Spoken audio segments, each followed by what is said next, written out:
Hey everyone, it's Brennan. Welcome to my channel and welcome to the start of a reading vlog. I wanted to start my very first reading vlog because I am reading Serpent and Dove. I feel like this has been very well loved on BookTube and I am late. It's been out for almost a year now, and now I want to get into it because this week I just got the sequel. So I figured I would do a spoilery reading vlog over Serpent and Dove and Blood and Honey, the sequel by Shelby Mahurin. So I just wanted to say, hey, Gizmo wanted to say, hey, enjoy. Okay, let me give you my thoughts so far on Serpent and Dove. I'll probably stop holding it up because you know what this is about already. So I am really enjoying it so far. It took me probably about 75, the first 100 pages to really get into the story, but I'm really liking it so far. Let me give you a brief synopsis. So this is a young adult, maybe new adult fantasy set in a fantastical kind of France. They speak like French words, some in it, and we follow Lou, who is a witch. She has not been actively practicing as a witch. She has had something happen with her coven and she fled them, so now she's kind of living incognito as a thief on the streets of this fantasy France. Really cool setup. So we have Lou, who is one of our points of view, and then we have a second POV from Reed, and he is a witch hunter. He is your typical honorable soldier who wants to do things by the rules. He sees very black and white, and his priority in life is to kill witches. So Lou and Reed are not destined to get along in the world as it is right now, but under certain circumstances they have to get married. A very great setup for shenanigans, for romance, hopefully, and for a good time. So I'm really liking it so far. They've had some kind of sweet romantic moments together, and whenever you get one, it is so good because Lou is very hard-headed. She's very rebellious, almost just for the sake of rebelling. She does not want to be controlled, and she lives in a society where men are still very much like, you should control your wives, and if a woman needs put in her place, then it is your responsibility to do so. And so Lou is living with all of the witch hunters right now in their like church cathedral tower, and that's funny to see. She's a really cool character to see the perspective from, and I think Reed wants so badly to like her. I think he's confused as to why he likes her, but he just can't help it, and I like that part so far. I will get back to you. I'll go into some more detail on some of the things that have happened because I haven't even described all the characters yet, but I'm going to keep reading. I'm about 250 pages in so far, so I'm almost halfway through it right now. But yeah, I wanted to bring you all along with me. Are you a bunch of sleepies? Yeah. You enjoying the rainy day?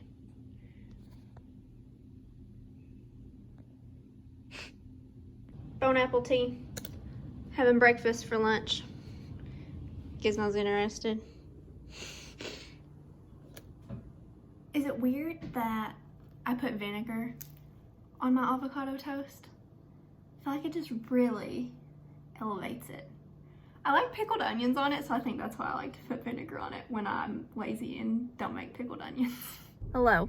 It is the next day and I wanted to update you about what I've been able to read so far. I've read about 200 pages since I last updated you. Read about 100 pages last night, and then I've read about 100 pages today. I'm almost done with the book. I've got about 70 pages left, and they're definitely on the downhill slide to end this plot, I'm thinking. I'm still really liking it. The only things that have bothered me is that it's a 500 page book, so it's definitely not a short book or anything. but I feel like Lou just all of a sudden decided that she loved Reed. Their relationship was definitely developing, but whenever she dropped the L-bomb on him, or she didn't really drop it on him, but in her head, she kind of clicked that she loved him, and I didn't buy it. I just thought that they still had like a lot of disagreeing going on, and maybe, you know, maybe they liked that, but I feel like the relationship could have been developed a little bit more. That's not to say I'm not having a good time. I'm probably sitting at like a 4-star for this book. It's entertaining and I'm really liking it, but the relationship definitely could be a little more developed for me. I really like Reed as a character. He has definitely had some character growth. It's been entertaining to see him kind of, I don't want to say chill out, because they're definitely not in a chill out situation in this book, but he's lightened up some, and I think he's kind of learned that he has always wanted to be like he is right now. So I think that's been really, really good. I don't think he's always wanted to live this witch hunter life. It was just something that he kind of latched onto and went with. But I'm really liking it. They are kind of separated right now, and Lou may need a little bit of saving, so that's been entertaining to watch. I feel like could be a little more powerful for our main female character. I feel like she could be a little more powerful. She's definitely, don't get me wrong, she's not helpless. She's done some really awesome stuff, but I feel like she could be a little bit more powerful in her witch abilities. Let me kind of explain the witch abilities, because I think they're a pretty unique magic system in this book. Their powers kind of work on a trade-off. If they want to make something happen, they have to trade something else to fate or to the universe. Their magic has to balance out. So, for example, in the early parts of the book, Lou can pick locks, but when she picks a lock, it like breaks her finger. So I get that she can't be all powerful because she has to make these trade-offs. And a lot of her trade-offs through the book, kind of, she has to give up memories, and that's really interesting. She kind of, when she wants to incapacitate someone, she can kind of give up one of her own memories to take theirs. So that's been really cool. And there's different kinds of witches in this book, so they each kind of have different powers and abilities, and that's been really cool to read about. We have learned some family secrets these last few pages of the book, and those have been entertaining. I can't say I saw many of them coming. I am enjoying it. I am highly entertained. I will probably end up finishing this book tonight, and hopefully tomorrow I can pick up Blood and Honey. It's been out for 2 or 3 days now, so I'm really wanting to get into that. Hi. So I wanted to give a quick synopsis of Serpent and Dove while the book is fresh in my head, just in case someone's watching this for a refresher on what's happened in the first book. So I'm going to include spoilers, but I will write it down here so you can skip through if you don't want to be spoiled. We start out following Lou, who is a Dames Blanche, so like a white witch, and Coco, who is a Dames Rouge, so a blood witch. They each have different types of abilities. Both of them are kind of hiding out incognito in this France-like fantasy city. So they are kind of masquerading as men a lot of the time, because women are not trusted very much in this society because everyone is very afraid of witches. So they are kind of living as thieves in this Paris type town, and Lou wants to steal a ring, and it is a ring that has been like passed down through her generations of witches, and it can protect her from enchantments and it can make her invisible. So she is trying to steal this ring, and whenever she does, she and her friends kind of get caught and have to split up. So the people after them are called chasseurs, and they are witch hunters. After they get split up, Lou kind of gets found the next day by one of these chasseurs who she has bumped into recently, and his name is Reed. He is our second POV in the story. And clash, and the only way that they can kind of save face after being found together is by getting married. And the Archbishop kind of talks them into it and makes them think that that is the only way that they can survive this social situation that they have been found in. So they get married, they don't like each other, but then they obviously start to develop feelings for each other. So their relationship buds, and we get introduced to some more characters like Ansel, who is a 16-year-old initiate with the Chasseurs, and Bo, who is the son of the king of this kingdom. So the relationship develops. We start to learn a little bit more about Lu's past. She ran away from her coven 2 years ago when she was 16 because her mother and their coven needed to sacrifice her. They wanted to sacrifice her in order to kill the king and all of his descendants. So Lu was pretty much conceived just to be sacrificed by these witches. So she ran away, and she has not been using her magic so that she is not detected by the witches or in this society. So then we kind of see that the witches really do some bad things to people, and the normal people without powers also do some horrible things to the witches. So very gray morality for both groups of people. So then we're kind of getting to like a Christmas time, and there's going to be a celebration. It might be like in honor of the Archbishop. These women come as the entertainment for this festival, and they are a bunch of witches, and they kind of tell a story in their entertainment, and we find out that the Archbishop is actually Lu's father. So he kind of got tricked by her mother, who is the like queen of the Dames Blanches. So the witches attack, and then Lu has to reveal to Reed that she is a witch. They have already decided at this point that they love each other. They had their steamy scene on the rooftop, but there is one quite steamy scene in this book, and he is very upset. He tells her that she is not his wife, and so that just kind of breaks her. She leaves the tower, and then her mother, Morgane, kidnaps her back. So they travel back to the chateau where Lu is going to be sacrificed. Ansel talks some sense into Reed and says, hey, we need to go save her. You love her. Don't let her being a witch get in the way, because you know that you love her and we have to save her. And they also figure out that their society will end if Lu gets sacrificed. We also find out that Madame LaBelle, who is this mistress of this brothel, is a witch, and she is also Reed's mother. So Reed finds out, one, that he has a mother who is alive, and two, that she's a witch. So they all, Reed, Coco, Ansel, Madame LaBelle, and Bo, go off to save Lu.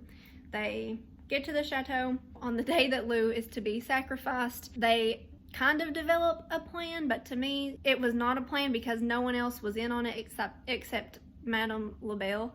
And then she gets captured, so they're just like waiting around like, oh, when is this plan going to happen?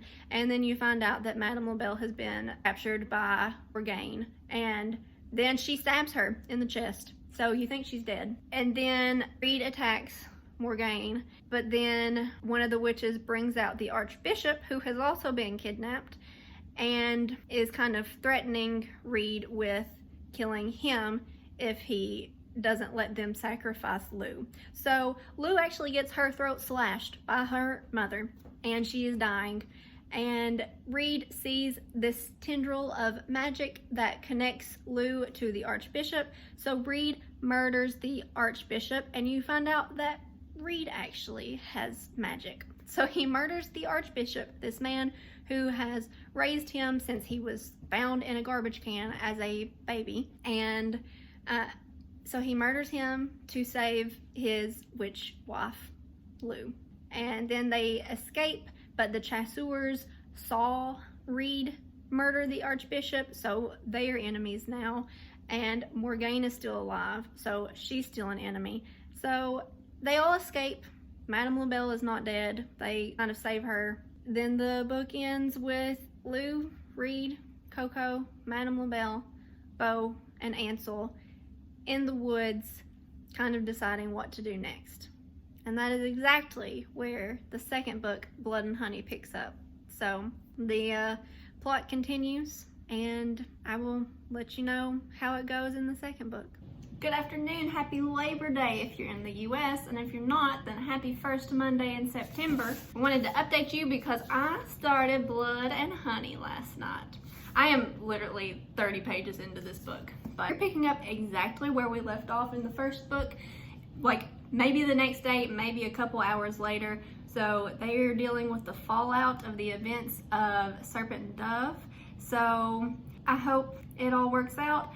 Hope to learn some more about the blood witches. So here I am getting started. Oh, let me show you, because when I started this book last night, look at this map in the beginning of this book. It is so, I am a sucker for a book with a beautiful map. And look at it, like with the red of the hardcover. I was obviously having a moment last night, but I love this.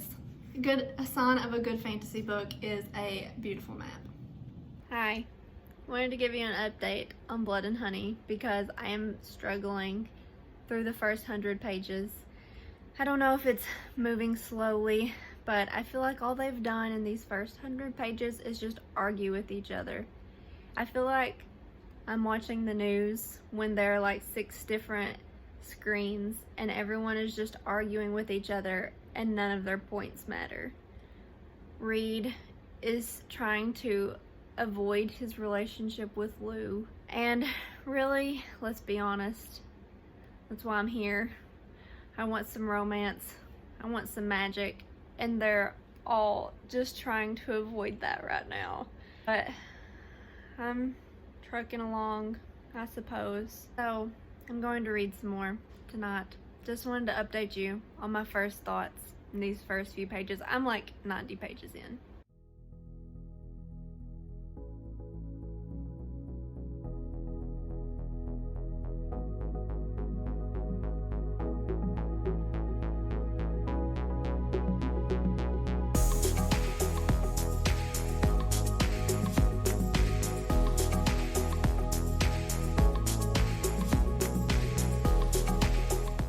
It's me, I'm back. It is several days since I filmed my last update of Blood and Honey. I honestly have struggled to get through these first. I'm 290 pages into it, so I am a good way into it, but oh, I struggled through some of these. I feel like Reed and Lou are almost like different characters in this book. Lou will have these monologues in her head and it makes me think, okay, like she gets it, but then her actions are just crazy. Like she seems like she's going a little crazy, and Reed is just throwing pity parties for himself, and I don't know, it's been hard to read from both of their perspectives. It's getting more actiony for sure. The plot is definitely developing, but I just don't like either of our POVs right now. I hope that they get their stuff together. Maybe that's part of the plot, but it has just honestly not been very enjoyable to read right now. I just want them to love each other, but their characters are making me feel like maybe they shouldn't love each other. Maybe that's the experience I'm supposed to be having, but I won't go into too many spoilers right now, but I don't know. I mean, I guess I like the plot. I'm really liking the setting because it's wintry and snowy and they're in like a forest type setting. So I like the ambiance, but the characters, Bo is the most realistic character right now. He's the king's son, one of the king's sons. And I don't know. Reed and Lou are just annoying right now to me. But I'm going to try to finish it in the next couple days. Honestly, if I wasn't filming this vlog, I don't know if I would have kept going with it right now, but I do want to finish the series eventually when it wraps up. But hopefully I can update you with my thoughts at the end soon, because I cannot keep reading this book. Hello, it's later, and I just wanted to give you an update because I've read another 100 pages of Blood and Honey. I should have brought it in here. I don't have it with me, but the plot's developing. I can't say that I like Lou or Reed anymore. Honestly, reading this book kind of makes me second guess my 4 stars that I gave Serpent and Dove, because now that I look back on it, there are some things that Lou did even in the first book that I don't know if they're redeemable for me. This might be just like a little small spoiler. These are not big spoilers for the story, but so the series is about witches, and they burn witches occasionally in this world. The characters kind of come across immature and a little lighthearted, but then something like really dark and brutal will happen in the story, and it's just a little jarring to me.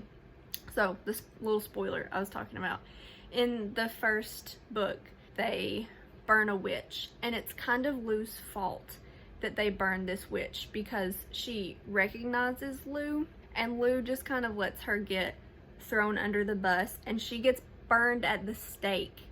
And Lou doesn't do, she kind of like helps her not feel as much pain, but Lou does not do anything to save her.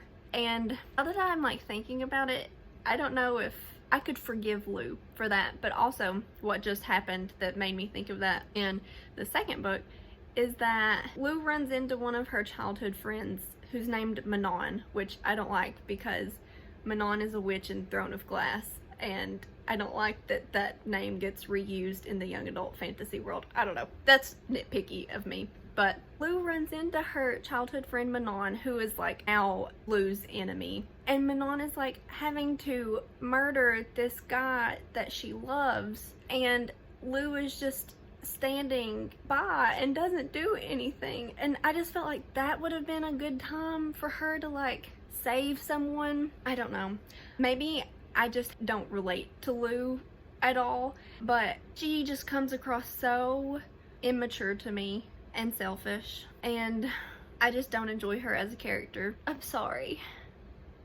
But I mean, I want to know what happens in the story, and I'm pretty sure there's going to be a third book, but Lou is just painful. She has just like gone crazy, and not in a fun way, crazy in a really annoying, frustrating way. That's not a good time to me, and I'm all about a good time in these books. But yeah, the world is weird because, like I said, I feel like the characters are kind of like surface level and immature and not very developed, I guess.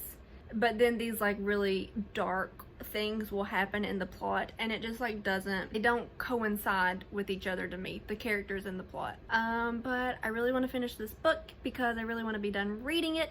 Yeah, maybe I can get it finished. I really want to get it finished tomorrow. But yeah, I will let you know as I'm going along. Maybe these last, I have about 150 pages left. So maybe something incredible will happen. I will say Reed and Lou have kind of split up again at the moment that I'm at, and at this point I'm just like, good, get them away from each other, let them go do their own things. Maybe that's what they need. They're trying to grow. Maybe this will do it. Good afternoon. I am about to finish Blood and Honey. I think I have like 60 or 70 pages left. This last bit has been better than the first 80% of the book, so that's pleasant, but I'm still excited to get this book done. Got some afternoon coffee to power me through, and I will check back in with you when I finish this book. Alright, you guys, I finished it. Blood and Honey by Shelby Mahurin. It was not impressive to me. Didn't really have a good time. My complaints are that the first 100 plus pages was just all of the characters arguing about what to do next. Lou, one of our main characters, was really immature, and I thought she was going to have some character growth in the last like 100 pages, and she kind of did, but then I felt like she just kind of reverted back again. Reed, our second main character, was pretty mopey the whole time, and with the story he is just kind of denying who he is. But I guess he did have some character growth, but none of this happened until the last like less than 100 pages, and this is a 500 page book. Another kind of complaint I have, and maybe this is just my preference and the fantasy books that I tend to read, but this book spanned like 2 weeks. all of the events in this book happened over a 2-week period. And with my fantasy, I would rather they work on their plans for months, maybe a year at a time, before, if it is going to be like an epic fantasy plot. So I don't know. And like I said before, like, it is very young adult, and like maybe I don't relate with that. I definitely did not relate to either of the main characters. So I think that made me struggle through it. But everyone was just so immature, and I just wanted them to grow up. And I thought they were going to, but then they didn't, in my opinion. So yeah, I mean, I think there's going to be a 3rd book in this series, and I'll probably read it just because I don't want it to end on like this kind of letdown of a book. And I'm sure it will pick off the very next day after this happens. That's another thing. I want my books to have more of an ending. It's like we are going through all these events and then they just kind of pause and then you go on to the next book. I like my books to have more of a concrete ending, I suppose. I wouldn't even really call it a cliffhanger. It's just a break in the events. I don't know if I'm doing a very good job. I also don't want to explain this too much because I don't want to spoil it for anyone in case they do want to read it. But they are just still kind of fighting against Lou's mom. And I will say I did like the character of Claude Devereaux, who we meet early on in the book. If you've read Brandon Sanderson's Stormlight Archives, he kind of reminds me of Wit a little bit, who is like one of the best parts of the Stormlight Archives. Kind of reminds me of Wit, obviously not as good, but he's like a mysterious, kind of omniscient character, and you're like, how does he know all this? And like it kind of hints that he's like incredibly old, and I think that's fascinating, having a character like that. But he kind of saves everything at the end, and it was just kind of like, it just kind of fell flat for me with the other characters. I don't know, but that's the end of this vlog. I hope you enjoyed it. Sorry that this book was kind of a letdown. I did enjoy Serpent and Dove a lot more than Blood and Honey, but I hope you were entertained at least, and I will see you in my next video.